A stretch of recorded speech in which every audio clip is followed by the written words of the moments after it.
Hi hello வணக்கம். நான் உங்கள் பசுமை ஷாகுல். பசுமை தரத்திற்கு உங்களை வரவேற்கிறேன். நாம் இன்றைக்கி தென்னிந்தியாவில் மிகவும் புகழ்பெற்ற ஒரு கோயிலுக்கு தான் வந்திருக்கிறோம். அந்த கோயில் சிருங்கேரி. இந்த சிருங்கேரி அழகிலையும் கட்டிடக்கலையிலையும் ஒரு சிறந்த எடுத்துக்காட்டான ஒரு கோயில். ஆதிசங்கரால் அத்வைத தத்துவத்தை பரப்ப 8ஆம் நூற்றாண்டில் துவங்கப்பட்ட முதல் மடம் இது. கிட்டத்தட்ட ஆதிசங்கரர் இந்தியாவில் 4 மடங்களை உருவாக்கி இருக்கிறாரு. சிருங்கேரி அதனுடைய முதல் மடம்.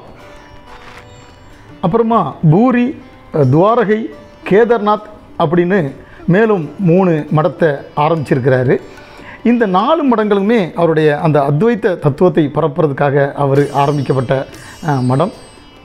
இந்தியாவுடைய தென்கோடியில் இருக்கக்கூடிய இந்த மடம் தான் சிருங்கேரி மடம். அது மாதிரி வடகோடியில் இருக்கக்கூடிய, அதாவது இமயமலையில் இருக்கக்கூடிய மடம் தான் அந்த கேதார்நாத் கோயில் உருவாகிறதுக்கே ஆதிசங்கரர் தான் காரணம் அப்படிம்பாங்க. இந்த கேதார்நாத்துக்கும் நம்ம பசுமை தரத்துக்காக பயணப்பட்டிருக்கோம். அந்த வீடியோ இன்னொரு முறை நான் இதில் பதிவேற்றுறேன்.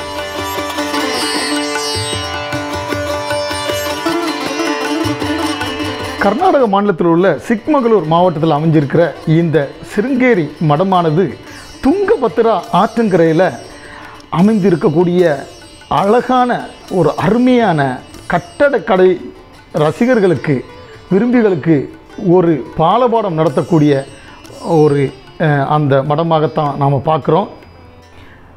8ஆம் நூற்றாண்டில் துவங்கப்பட்ட இந்த மடமானது பிற்காலத்தில் விஜயநகர அரசர்களால் 13ஆம் நூற்றாண்டில் இந்த நாம் பார்க்கக்கூடிய இந்த கட்டடக்கலையோடி ஒரு அருமையான கோவில் இங்கே உருவாயிடுச்சு.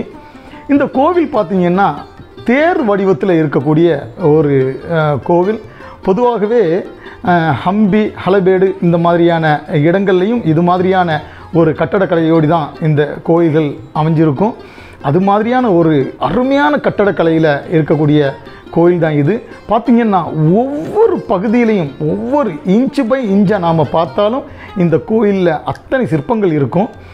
அதை ஒட்டியே துங்கபத்ரா ஆறு ஓடுது.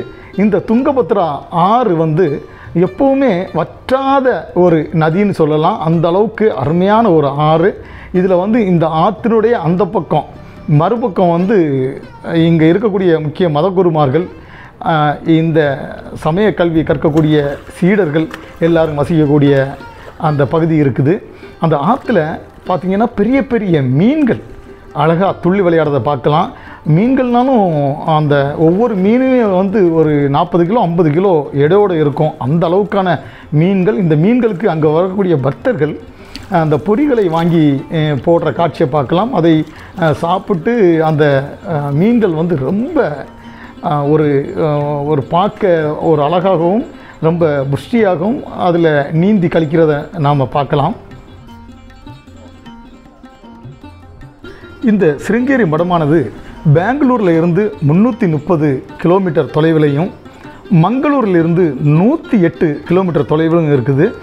சுற்றி மலைப்பாங்கான பகுதி என்பதால் தான் இந்த இடத்துக்கு சிருங்கேரி அப்படின்ட்டு பேர் வந்ததாக சொல்லுவாங்க. சிருங்காரம் அப்படின்னா அழகுன்னு சொல்லலாம். கிரி அப்படின்னா மலை, அழகுடன் கூடிய மலை அப்படிங்கிறத நாம் எடுத்துக்கலாம். இதன் மூலமாக தான் இந்த பேர் வந்திருக்கதா சொல்கிறாங்க. இந்த சிருங்கேரினுடைய பேர் காரணங்கள் பலவாக இருந்தாலும் ஒவ்வொருத்தங்களும் ஒவ்வொரு மாதிரி சொல்கிறாங்க. ஆனால் என்னை பொறுத்தவரையில் இந்த பெயர் காரணம் சரியாக இருக்கும்னு நினைக்கிறேன். இந்த கோவில் கட்டடக்கலைக்கு சிறந்த எடுத்துக்காட்டு அப்படிங்கிறதுல ஒரு சாட்சி தான் இதில் இருக்கக்கூடிய கல் சங்கிலி. பார்த்திங்கன்னா ஒரே கல்லால் செதுக்கப்பட்ட இந்த கல் சங்கிலியை நாம் அங்கே பார்க்கலாம். இது எப்படி இந்த மாதிரியான ஒரு சங்கிலியை உருவாக்குனாங்க அப்படின்னு நாம் பார்த்தாலே ஆச்சரியமாக இருக்கும். அதில் எந்த விதமான ஒட்டு வேலைகளும் இல்லாமல் ஒரே கல்லையே இந்த சங்கிலியை செதுக்கியிருப்பாங்க. சிவனுடைய பல அவதாரங்களையும் அதே நேரம் விஷ்ணுவனுடைய அவதாரங்களையும் இந்த ஒவ்வொரு தூண்லையும் ஒவ்வொரு கற்கள்லையும் செதுக்கியிருப்பாங்க. இங்கே நிறைய பழங்கால கல்வெட்டுகளும் இருக்குது அப்படின்னு சொல்கிறாங்க. இங்கே ஒரு மிகப்பெரிய நூலகமும் ஒன்று இருக்குது, அருங்காட்சியகம்னு சொல்லாத. அங்கே பழங்காலத்தினுடைய அந்த ஓலைச்சுவடிகள், அது மாதிரி பல வரலாற்று நூல்கள், இந்த கோயிலை பற்றிய வரலாற்று சுவடுகள் எல்லாமே அங்கே இருக்குது. அது மாதிரி கிட்டத்தட்ட 3000 பேர் ஒரே நேரத்தில் அமர்ந்து சாப்பிட்றது மாதிரியான ஒரு உணவு கூடவும் இருக்குது. இன்னமும் இந்த கோயிலை பற்றி சொல்கிறதுக்கு நிறைய செய்திகள் இருக்குது. கண்டிப்பாக வாழ்க்கையில் ஒரு முறை இந்த கோயிலை நீங்கள்லாம் போய் பார்த்துட்டு வரணும் அப்படின்னு என்னுடைய ஆசை. பசுமை தரம் மூலமாக இன்னொரு வீடியோவில் சந்திப்போம். நன்றி, வணக்கம்.